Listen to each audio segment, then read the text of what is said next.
Greetings, members one and all of the Salvation Nation. Gold is taking a new direction. It's headed east. Let's explore.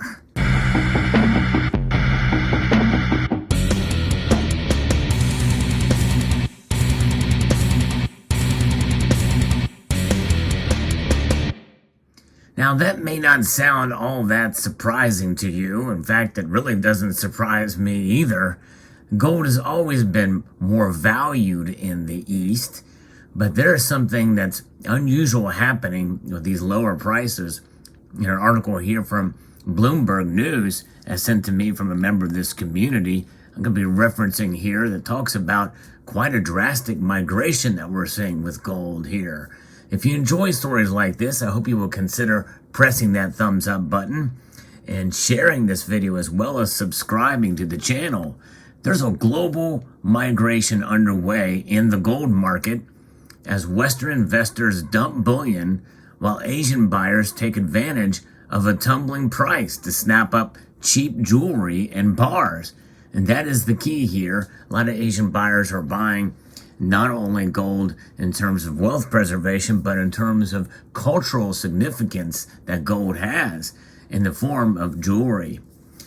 Rising rates that make gold less attractive as an investment mean that large volumes of metal are being drawn out of the vaults in financial centers like New York and heading east to meet demand in Shanghai's gold market or Istanbul's Grand Bazaar.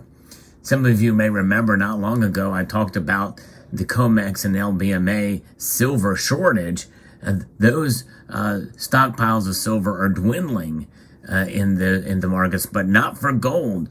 So it's interesting to see that it's literally going from the far west to the far east and kind of bypassing the London market. At least that's what it appears to me. But that move can't happen fast enough. Logistical issues combined with quirks of the market are making it difficult for traders to get enough bullion where it's wanted.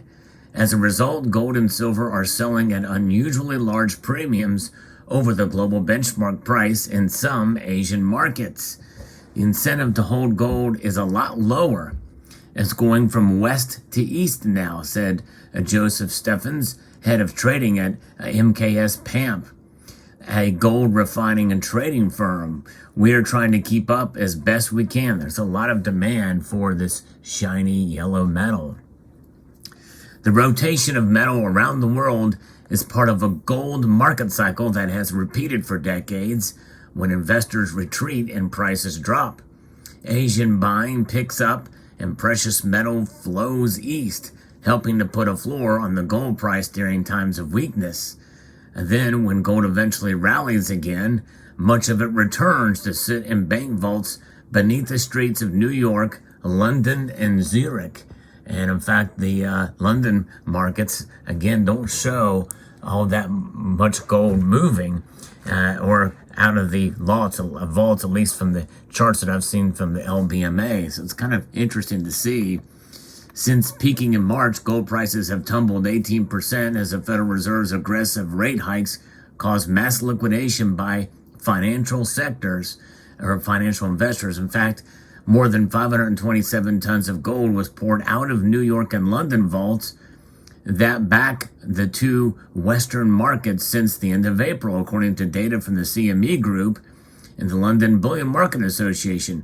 Although the charts that I see from the gold and the LBMA does not show all that much gold moving out, or at least their stockpiles are being restocked with gold.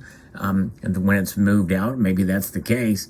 At the same time, shipments are rising into the big Asian gold consumers like China, whose imports hit a 4-year high in August.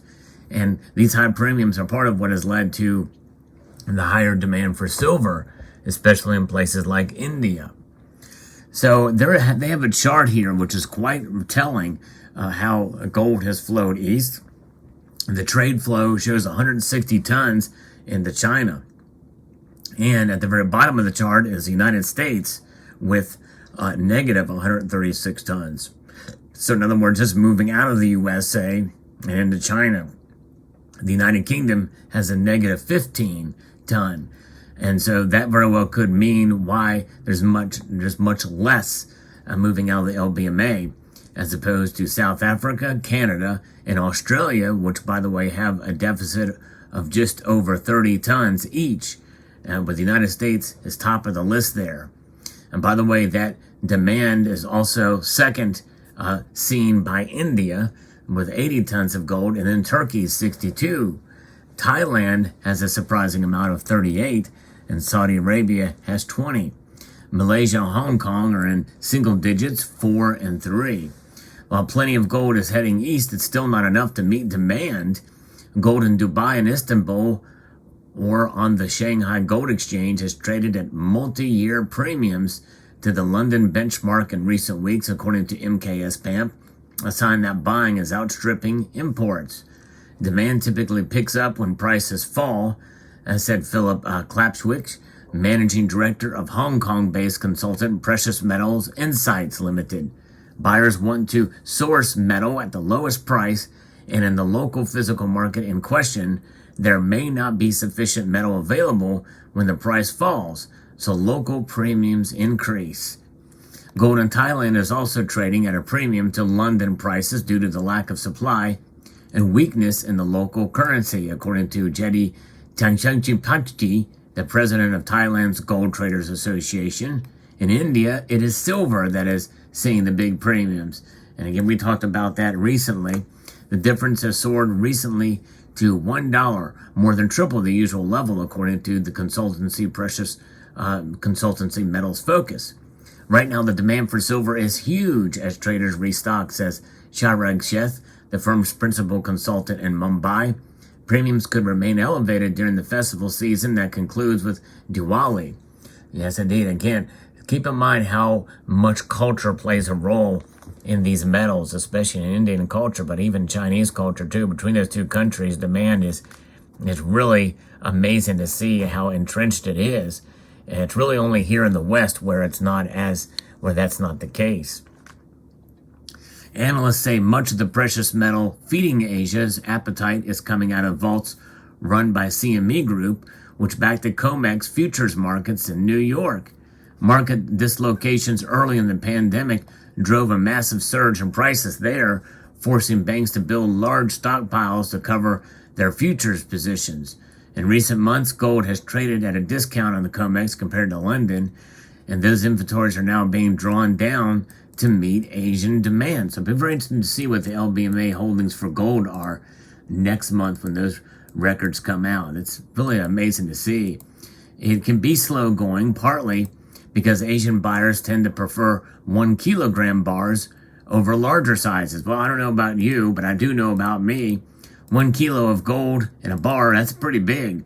But of course, you can talk about stockpiling for some of these central bankers. That's what they're gravitating more towards. To fill a standard shipment box of 25 kilograms of gold, physical traders must take delivery of multiple COMEX gold futures, often backed by bullion in different warehouses. And this, to an extent, that's part of rehypothecation too. At least one could surmise that. Traders say that they are facing other logistical challenges as well, which are contributing to the high Asian premiums.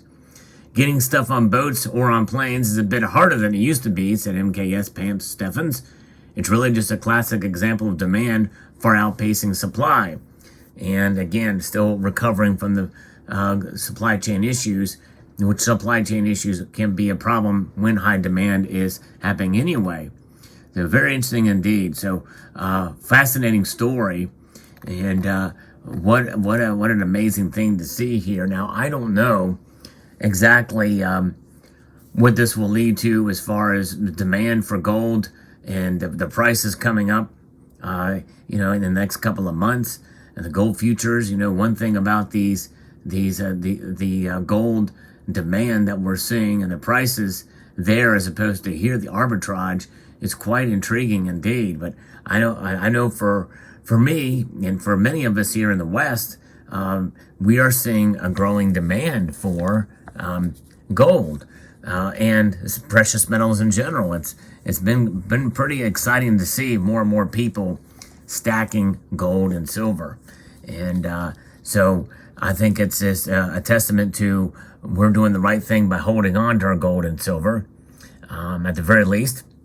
And I think this story is just another example of what we're seeing here, that flow into the East. Now, these investors are talking about, I don't believe they're physical stackers. I believe they are paper traders, because anybody that does stack the physical very rarely liquidates at all. They may sell some of it, but they're not selling it all. They're not getting rid of all of it and liquidating their entire stack that I know of. I've not heard of anybody doing that.